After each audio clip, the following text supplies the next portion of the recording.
우리나라에서 가장 규모가 큰 인공호수인 소양호. 이 반짝이는 푸른 물빛 아래에는 그리운 고향이 있습니다. 물속에 잠기기 전 이 마을에서 나고 자라면서 생긴 추억들. 잊으래야 잊을 수 없는 소중한 기억들이 있습니다. 참 감회가 새롭죠. 참 이런 시절도 있었는데 하는 그런 게 너무 지금 고향 생각이 많이 나죠. 아무래도. 50년 동안 물속에 품어둔 고향을 만나러 갑니다.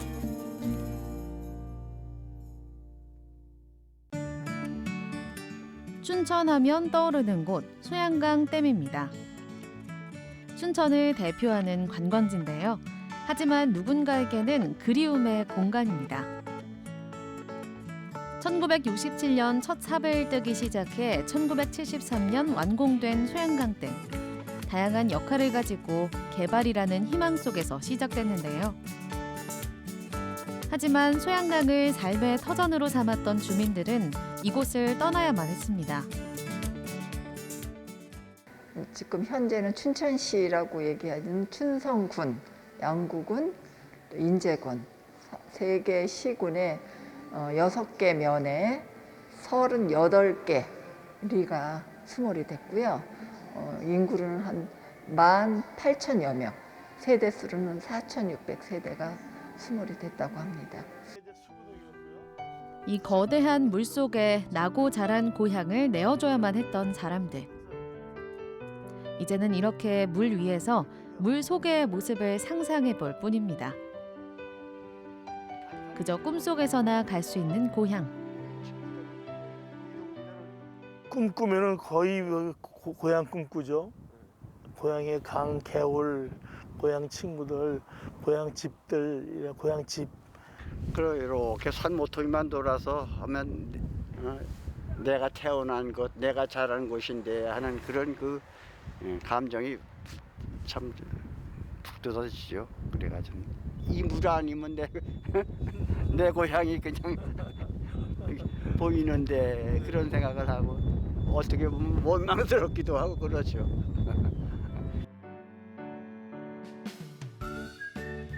물속에 잠긴 지 어느덧 50년이 흐르고 이제는 기억도 점점 희미해져 가는데요. 사라졌던 고향 마을을 다시 만날 수 있는 수몰 전시관이 문을 열었습니다. 수몰된 마을의 기억과 풍경들을 만나는 기회. 50년 전 고향으로 다시 돌아가는 시간입니다. 본인 아니세요? 저요. 수몰된 후 제대로 기록되지 못했던 역사가 되살아났습니다.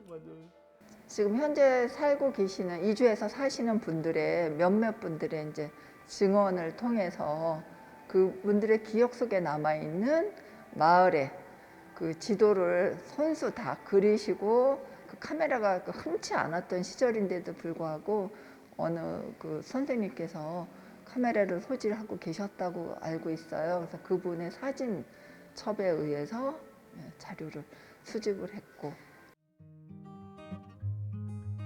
눈을 감아도 그릴 수 있는 고향 마을의 모습. 잊혀가는 기억을 꼼꼼히 더듬어 기억의 풍경화를 그려냅니다. 그렇죠. 마을이 워낙 작으니까 이렇게 옹기종기 좀 모여 있으니까 누구네 집 다 알아요. 예, 다 기억이 다 나요. 50년 넘어도 기억이 다 나죠. 눈을 감아도 벌써 어느 집 다음에 어느 집, 네 집 이게 아주 아주 훤하게 해 있습니다. 고향이 그리울 때마다 꺼내보던 빛바랜 사진들. 그때 그 시절을 함께한 선생님과 친구들이 그립습니다. 가을마다 운동회 때 대운동회 하는 날이거든요. 학생 수가 제일 많을 때가 318명인가 그랬어요. 예, 기억을 해요, 제가. 한 학급에. 근데 애들이 뭐 한 집에 뭐 7명, 6명도 있었고 우리는 10명이에요. 10남매. 요건 우리 1년 선배들 졸업식 날 이제 뭐 하는 것 같아. 다 제가 가지고 있던 사진 요게 저예요. 네? 예, 요게 본인이라고요? 예, 본인이 저예요. 춘중 요게 3학년 때일 거예요. 한평생 초등학교 선생님으로 근무하면서 고향 모교에서 근무하지 못한 것이 못내 아쉽습니다. 난 교육대학을 나와서 교사를 했기 때문에 야 물에 안 들어갔으면 내가 그 모교에 가서 교사를 했고 이랬으면 얼마나 좋았을까 했는데 모교에 가서 전 교육대학 2학년 때 실습을 거기 가서 2주 동안 했어요. 모교 가서. 몇 년 전 극심한 가뭄이 계속되면서 수몰된 마을의 일부가 드러나기도 했는데요. 물속에 남아있는 마을의 흔적을 촬영한 황중문 사진작가. 물속에 마을이 있었던 사실을 알게 되면서 물속에 들어가 틈틈이 찍은 사진들인데요. 50년이 흘렀지만 학교 건물터와 계단이 시간이 멈춘 듯 있습니다. 몇십 년 동안 이제 지내면서 뻘이 쌓여서 응. 이제 덮여 있는 상태라서 이제 잘 구분은 안 되는데 이게 이제 학교 건물 잔해들이거든요.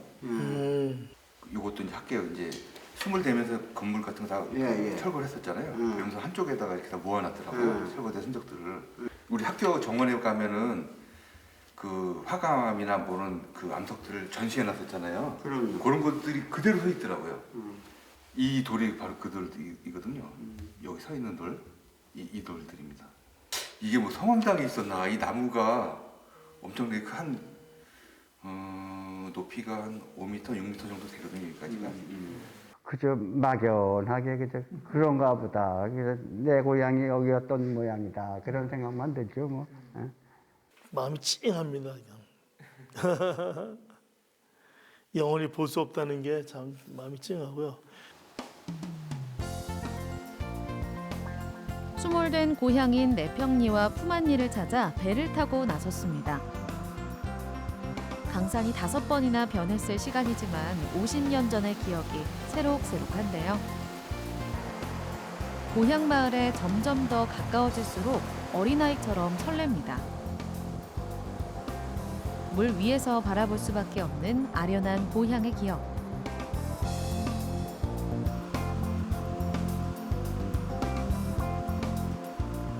깊고 푸른 물속에 잠겨 보낸 50년의 세월. 정들었던 고향을 이렇게 만납니다.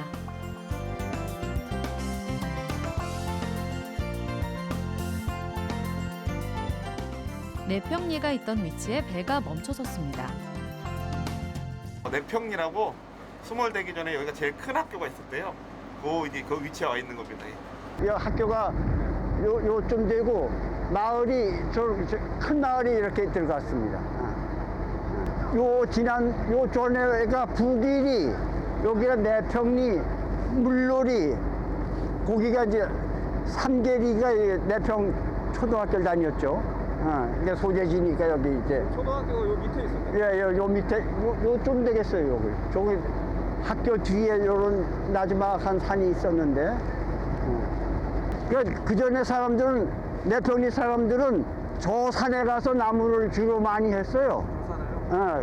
전 어려서 보면 젊은 사람들 하여튼 저 산에 가서 겨울철이면 나무 해서 막 끌고 내려오고 해서 얼음으로 강이니까 여기 강으로 해서 이렇게 나무를 끌고 내려오고 그렇게 또. 기쁘기도 하고 슬프기도 하고 착잡하기도 하고. 네. 어떤 점에서 기쁘고 어떤 점에서 슬퍼요?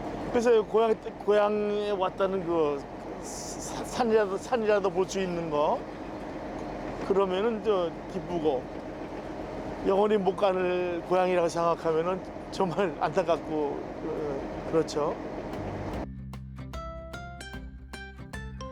깊고 푸른 물속에 간직한 고향 마을.